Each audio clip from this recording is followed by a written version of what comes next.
The Group 1 tonight, the Sapphire Crown. I'm with number 1 here in Crazy Cool. I just think she's well drawn, and with Junk Food Junkie on your outside, who does like to get to that middle part of the track, or at least leave a bit of room on the fence, I think that plays into the favour of Crazy Cool, especially how well she got away last week. So she's the one I'll be with. Qwara Bale was clearly so good last week. After missing the start, that acceleration afterwards was very impressive, and certainly has her worthy of lining up in a race like this after being the winner of the Warrnambool Cup not too long ago. Shimmer Classic, we spoke to Corey Descent. It is that hit or miss nature about the way that she handles her business. If she was the time to start, then she's going to be hard to beat, but it's just that question mark that she doesn't do it week to week. So that consistency is the query.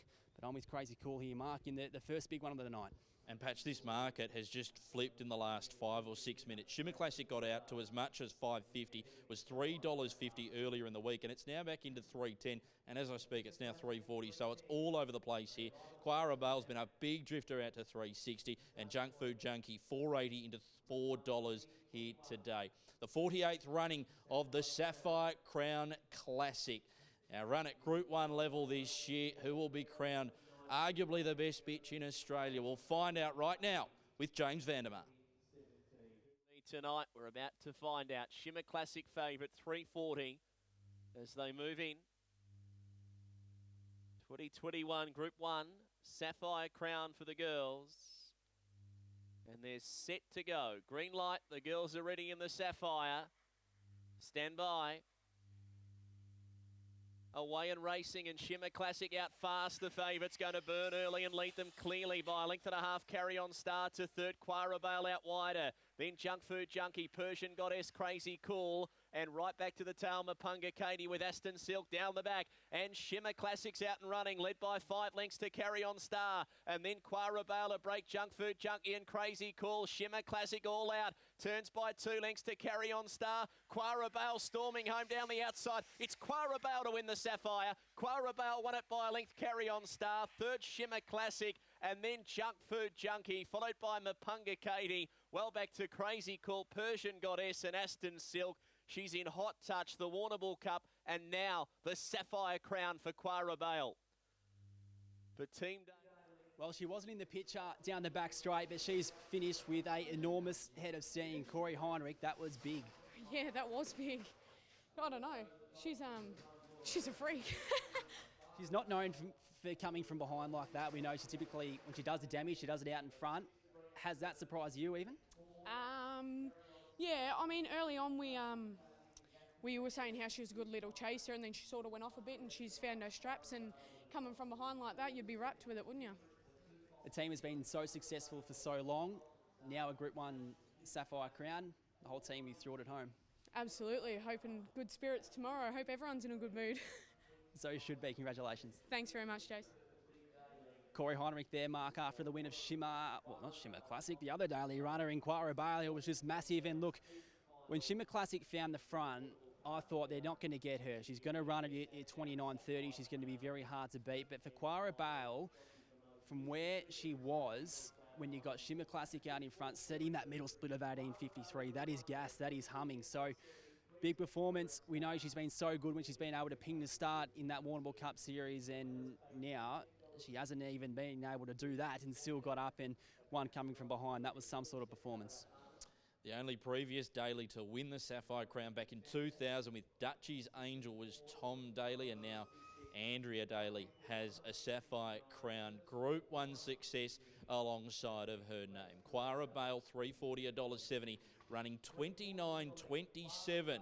Beats Carry On Star, $3.10, and Shimmer Classic got away beautifully and cleanly this evening, $1.40. Wasn't good enough to hold out the chasers. Junk Food Junkie runs fourth. That first split, $4.96 there to the likes of Shimmer Classic.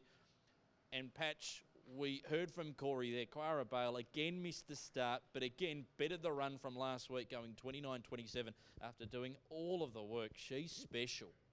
She's special, and look, I love when you see different sides to top performers, and by that I mean you know some that is going to... Multi-dimensional. When they get the start right, they do the damage. Qwara Bale was a different side from her at the highest level of the sport, up against her own gender, but she has been massive, and how's the emotion there on screen from Corey Heinrich? She Certainly got a big passion for all of the dogs that come through the daily team. And for Qwara, you're right, she's something serious. And I mean, the stage of the race in the home turn, it did set up for Carry On Star because she is the strongest, or one of the strongest dogs in the race, and still Qwara Bale's been able to hook around and storm home. That was a really big win. Unbelievable. Corey, in a fair bit of shock, to be honest, and surprised more than anything.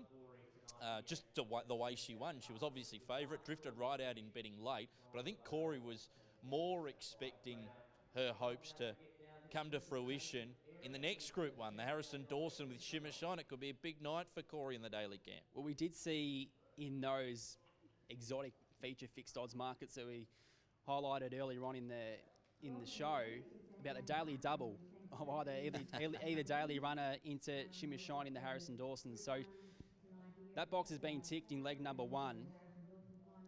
And with Shimmer Classic lead mark, you'd expect her to run that same sort of time that Qwara Bale has set. So especially look, cleanly. Yeah, maybe slightly disappointing, I think, but let's not take anything away from Qwara Bale. It was just enormous from where she was in the field for one who typically we see spear straight to the front. Jason Lincoln mentioned it close to the start of the year that she was a bitch to watch out for after, I think it was the Little Dicky Oaks, to watch for this girl, and hasn't she come through the ranks unbelievably well now to Group 1 glory here at Sandown Park in one of the most hotly contested races of the calendar.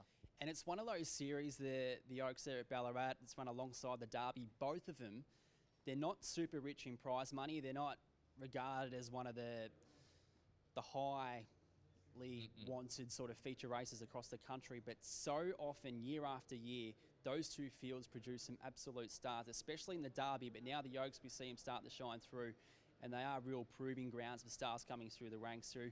All get to there. It's this place at a beautiful time of the year where it gives them a chance to all come up against each other. And as the months go on, and I mean, looking at those finals like the Oaks, you look at it, you don't know what you've got in front of you until you look at that same field 6 months later and you go back and think, wow, that was an absolute cracker. Still somewhat gnaw of what we've seen from Qwara Bale 2 weeks in a row doing it the tough way. Takes out the Group 1 Sapphire Crown Final. We'll be back very soon. Here's a preview of race 7 coming up. It's the 4th heat of the RSN Sandown Cup, set to go in around about 17 minutes. We'll be back with you in around about 5 to 7.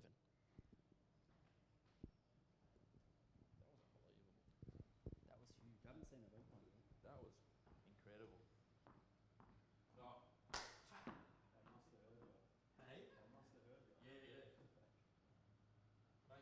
What was that, Kat?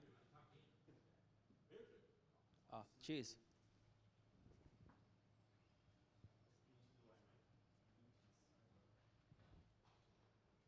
That's good. It's rather than having dead air over there, to be able to use what we're doing is awesome.